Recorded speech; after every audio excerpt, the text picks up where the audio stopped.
Жұмыртқа қабығының пайдасы. Сәлем достар. Бүгін сіздермен жұмыртқа қабығының пайдасы туралы айтамыз. Жұмыртқа қабығы негізінен калий, фосфор, темір, магний және кремнийден тұрады.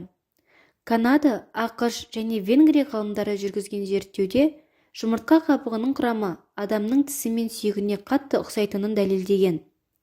Жұмыртқа қабығының ұнтағы жүкті әйелдер мен балалар және ересектер калий жетіспеген жағдайда қолданады.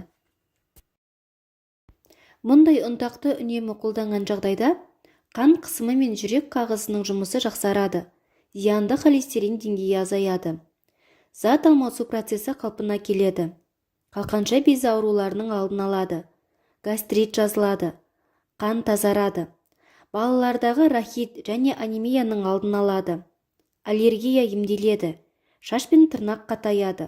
Жүйке қызметі жақсарады. Алайда, ұнтақ кейбір ауруларды емдейтін дәрі-дәрмектің орнын баса алмайды. Бірақ, ағзаға аурудан айығуға көмектеседі. Мамандардың айтуынша, жұмыртқа қабығының ұнтағын әзірлеуде тек үй тауықтарының жұмыртқасын пайдаланған жөн. Жұмыртқадан ұнтақ әзірлеу тәсілі. Жұмыртқаның ішіндегісін тазартып, жұқа пленкасын алып тастау керек. Қабықты жуып, 5 минуттай қайнатады. 5-6 сағат кептіріп, майдалау қажет. Ұнтақты қараңғы жерде немесе шыны ыдыста сақтаған дұрыс. Сондай-ақ, піскен жұмыртқа қабығынан да ұнтақ дайындауға болады. Қолдану әдісі. 7 жастан асқан балаларға күніне жарты шай ас қасық ұнтақ беруге болады. Ал 14 жастан асқан және ересек адамдарға күніне 1-2 шай қасық мөлшерінде қабылдау қажет. Жұмыртқа қабығы оңай қорытылады және ағзаға өте пайдалы кальций көзі болып табылады. Рахит – балалар тістерінің дұрыс өспеуі, омыртқаларының қисаюы мен осал тістер. Кәрі адамдарының сүйектерінің тез шынығыштығы мен сынғыштығы сүйектердегі кальцийдің жетіспеушілігінің кесірінен болады.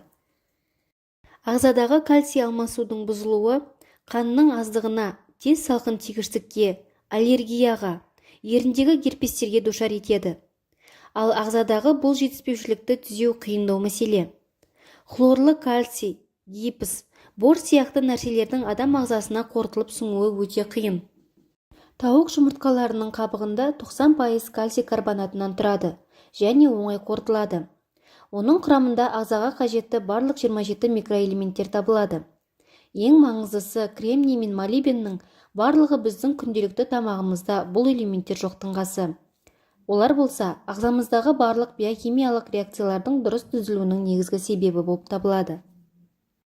Жұмыртқа қабығының құрамы адамның сүйектері мен тістеріне таң қаларлықтай сәйкес. Онымен қоймай, жұлындағы қан жасушаларының жұмысын күшейтеді. Сәйкесінше, ағзаның түрлі радиациялық әсерге шыдамдылығын арта түседі. Құрметті көрермендер, халық емін қолданбас бұрын міндетті түрде дәрігерлермен кеңескендеріңіз жөн болады. Видеоны соңына дейін көргендеріңізге рахмет. Арнама тіркеліп, лайк, комментарий жазуды ұмытпаңыздар.